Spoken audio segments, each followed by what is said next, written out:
Hey again, guys. Do you know what I like to do on Sundays? I like to look at some baseball cards.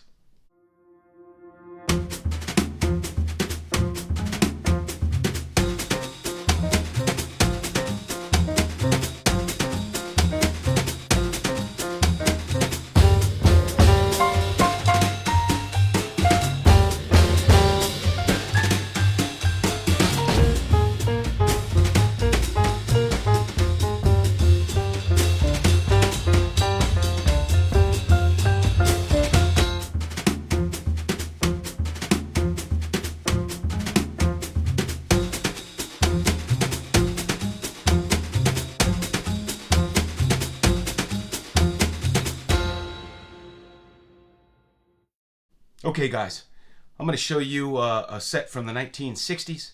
But before that, I just wanted to bring something up. Last night I was with friends from Puerto Rico, and they were telling me that the Roberto Clemente Sports City that was his dream that he built in Puerto Rico to teach underprivileged children about baseball has really gone to crap. I guess in Puerto Rico they have a $5 tax for every citizen to contribute to this thing. And it has gone downhill and needs revitalization. I guess the money goes to the family for this complex, and they just haven't been keeping it up. I don't know if there's anything the card community, baseball fans, can do to help revive Roberto Clemente's dream, but this is sad. This is sad. This is his legacy. You know, the card collecting community only gets notoriety for its auction prices. Anytime you see cards on TV, whether it's the financial news or an attic find, you look at the Black Swamp find, or somebody finds a card of Babe Ruth in a cigar box in the attic, it's always about what's it worth. You know, when I saw the Black Swamp find, my first thought was, wow, man, I'd like to have a card from that find. I never once thought, wow, I wonder what those are worth. But anytime that these things happen, the only thing they report on, for the most part, is about what it will sell for at auction. You know, the Black Swamp find was on Strange Inheritance, and that's what they talked about. PSA held back the auction, held back cards, because there were so many high grade they didn't want to flood it because they knew they wouldn't get top dollar for it. So they auctioned off a few nines, and then later on sold other nines because they didn't want people to know the true population, I guess, of these cards. So they weren't all sold at once. But when the media talks about this stuff, it's always about the price. It's not about the cards. I don't know if anything can be done, but man, this would be a great cause for the sports card community to embrace and do something and get some other press notoriety, draw attention to something other than the price of cards. I don't know, are you with me? I think there's got to be something that can be done. I'm saddened by this news. Saddened. All right. That said, here's my original photo of Roberto my babysitter gave me when I was a little kid. He posed for this for her shortly before his death. It's one of my most cherished pieces. All right, I wanted to talk to you today and show some cards from the 1960 Leaf set. Now, this set has not gotten a lot of love from collectors over the years, and that is for a few obvious reasons. Number one, it leaves out a lot of the stars of the time. Number two, the cards are simple, black and white design. But I love all cards. And I love all sets. And I think throughout baseball card history, these sets should be appreciated for what they were. So the cards we're talking about, the 60 Leaf. Now the top cards in this set are Duke Snider here, the late great Brooks Robinson, Louis Aparicio, and there's something I wanted to point out here.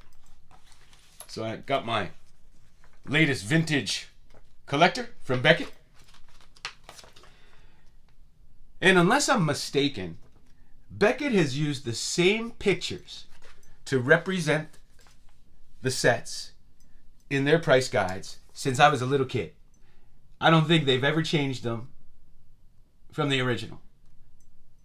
If you look at any price guide, they show the same representative cards. And one thing that I always noticed was they always show the Louis Aparicio like this. Now, as you could see, that's not what the card looks like.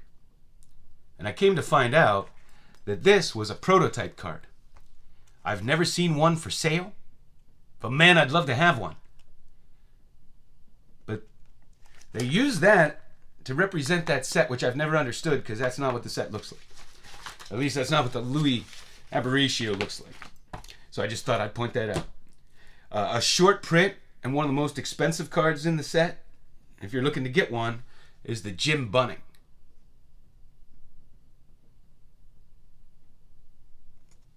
There's also a fantastic Sparky Anderson in this set. And I realized, I thought I had it, but I may not. Also of note, and this is pretty cool.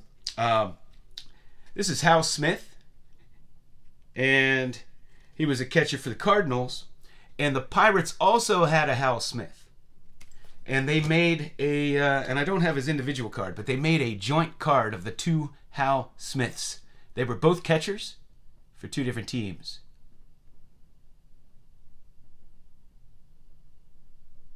Now in 1960, Hal Smith came in for Smokey Burgess, and he hit a home run before Bill Mazeroski's.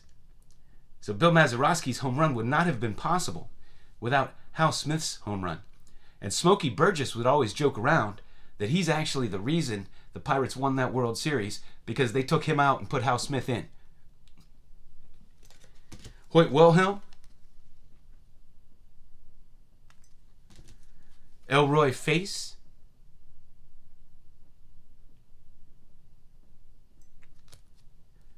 second on the most consecutive wins by a pitcher, just behind Carl Hubble. Jim Gilliam, Don Newcomb,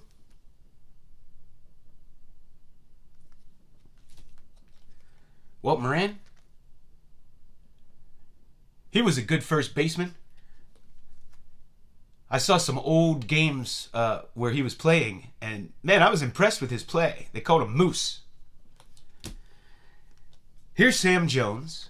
He was a Negro League pitcher who pitched in the majors, and in 1952, they brought up an old Negro League catcher. He was at the end of his career, and that was Quincy Troop. I believe his name was originally pronounced Troupe, and he changed it. This is a rare Cuban baseball card, and the only one PSA has ever graded. He was from South Carolina, here where I'm at. And in 1952, when he came up, and he caught for Sam Jones, they became the first black battery in American League history.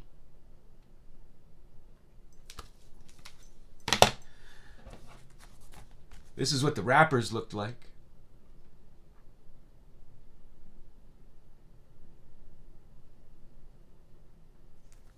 Show you a few more. Got a stack of these babies, near set. Bobby Avila. I have a signed Tony Taylor. Solid player. Clem Labine. Bob Friend.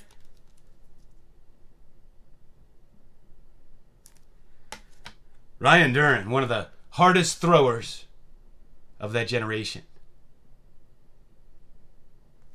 Philippe Alou.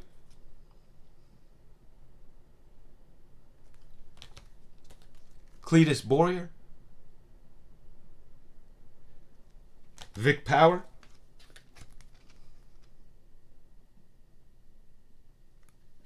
Bill Verdon, the Quail. Smooth fielding center fielder. Jim Perry. And I'll finish there. So that's the 1960 Leaf set. You can get these cards for less than their Topps cards. So that Jim Bunning is an exceptional card. Like I said, the Sparky Anderson. Now I got to go shop for one. I didn't realize I didn't have it. And that Hal Smith card is pretty cool. You know, not all great cards are real super expensive. Sometimes you like them just because they're a cool card, not because you can sell it for a fortune. That's what collecting is about. Some of my favorite cards are worth next to nothing. So that's what I have for you. Hey, interested in your thoughts in the Clemente complex? That's very sad news to me. So, hey, thanks for watching.